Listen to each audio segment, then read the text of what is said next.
All right, people, here we are, video number 2. This is kind of the next day, or when your project ends up being leather hard. Now, kind of one of the things that I said yesterday during this, you want to be able to comfortably hold this thing up in the middle without fear of it warping. You don't want it to start to sag either way. That's kind of when you know you have gotten to the right spot. Again, if it's too soft, you're just going to lose all the shape. Everything's going to disappear from it, and it's going to look floppy, sloppy, and kind of silly. But if it's too hard to the point where you can't push a little bit of pressure or a pretty good amount of pressure and get a finger mark, you're going to have a really difficult time poking the holes with their handy dandy straw here. I want to show you something that you can be doing while your project is outside drying. If you're able to knock out the slab in the first part of class, while your project is outside, you can be making the pegs for this thing. And it's really simple, and this is kind of what they need to look like. It's a pretty straightforward process. They just almost look like golf tees. Okay, nothing too fancy there. You're going to take a little chunk of the clay, start it off however you end up starting it off, and the straws that you're using, again, those have to be those are going to be an idea for how big these little pegs should be. You want the widest part of them to be about the thickness of the hole of the straw, so that you know that you have enough width there to make these things friction fit. They need to be basically put into the cutout right there, and they need to hold themselves together so this thing can kind of work, so it can stay inside of there. So yeah, it's chunk of clay, however big. Put a little bit more pressure on one side,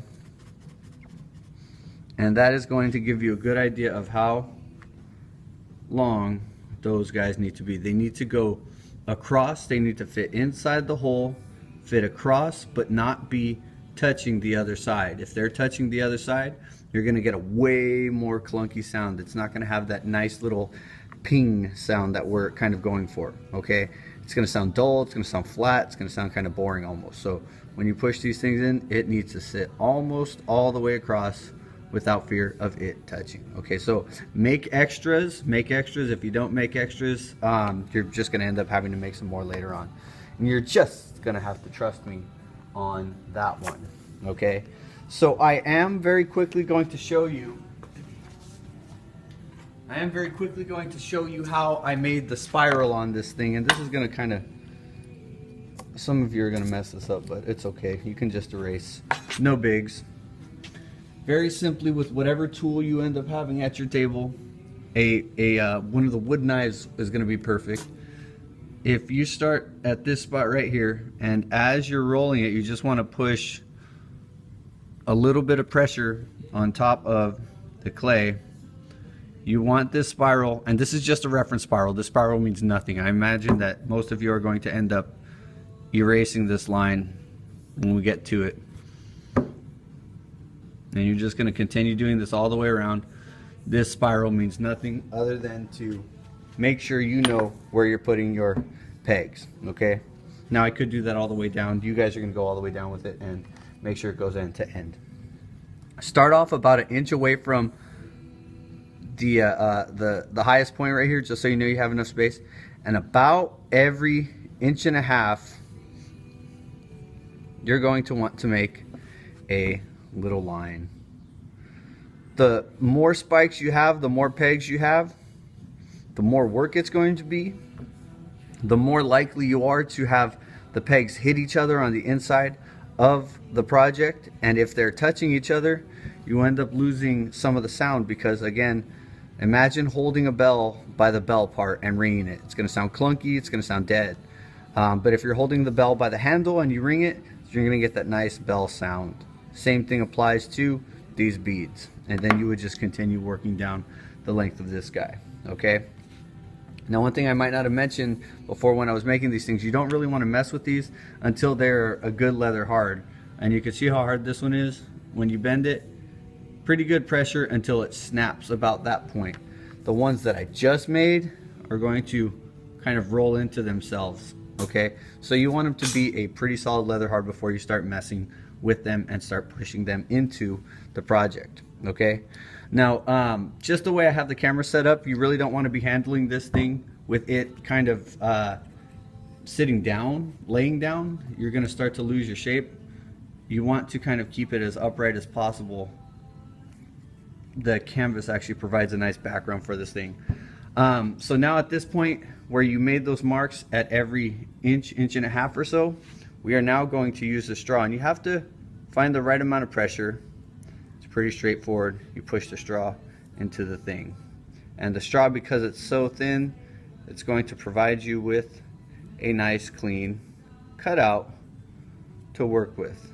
And if this is, again, this is one of those spots where if you let your project dry too much, it's going to be a gigantic pain in the butt to poke these holes. And this is when a lot of people end up breaking their project, because they have to push real hard, they have to go to a pen or something like that. There are ways around it, but you know, just try and be on point with it, and you're going to get holes pop through the whole thing about every inch, inch and a half, 2 inches, whatever it ends up being. If you don't have enough, you're not going to get enough sound, and your beads that are going on the inside are just going to fall and hit the bottom and make a funny clunk sound. Take these guys, get rid of all our beads that are inside of there.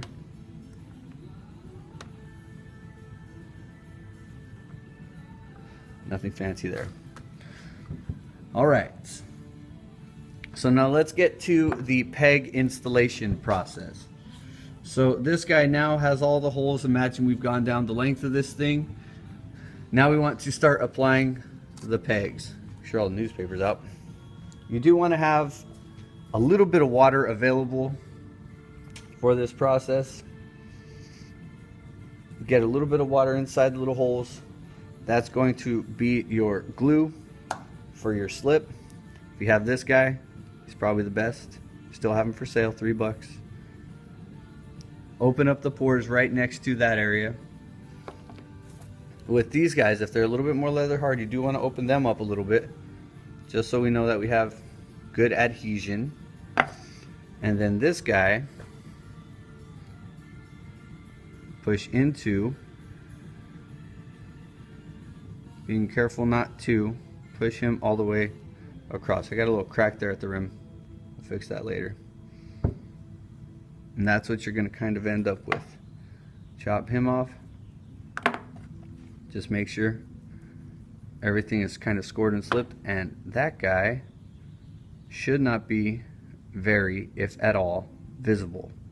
And what you should end up with when you're done is a peg that's going just about 3/4 of the way across and is suspended by the cone part of this thing on the back side.